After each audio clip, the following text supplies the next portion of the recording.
So রেগুলারের মতো আজকে আমি বেরিয়ে পড়েছিলাম একটু ব্রেকফাস্ট করার জন্য। তো hey everyone, welcome back to my channel. তো আজকে আমি চলে এসেছিলাম ছোটোদার দোকানে। অন্যদিন তো তোমরা দেখো আমি ভূতদার দোকানে পরোটা খাই, তো আজকে গেছিলাম ছোটোদার দোকানে।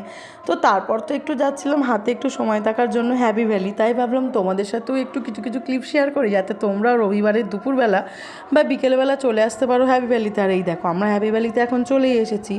তো তোমাদের সাথে আমি এখানে রাস্তাটা একটু শেয়ার করে নিলাম। আর এটা ছিল টেলি একাডেমি। তো তারপরে বাড়িতে গিয়ে আজকে দুপুরে লাঞ্চটা কমপ্লিট করে নিয়েছি। আর আজকে দুপুরে ছিল ভাত, আলু ভাজা, মাছের তেল ভাজা, ডাল আর মাছের ঝাল। তো তারপরে তো আবারও এখানে আমি চলে এসেছি হ্যাপি ভ্যালিতে, বাট এবারে আর বাইকে আসিনি, এবারে গাড়ি করে আসছিলাম। তো এখানে কিছুক্ষণ গাড়ি চালাই, তারপরে দেখা হচ্ছে। আর রাত্রিরে বাড়ি ফেরার সময় নিয়ে নিয়েছিলাম একটু বিরিয়ানি। লেগের ওপর পিস কেন দিচ্ছ? উইং পিস হবে না? একটা উইং পিস দাও। তো এটাই ছিল আজকে সারাদিনের ব্লগ। তো আজকের মতো এ পর্যন্ত, দেখা হচ্ছে অন্য ব্লগে। বাই।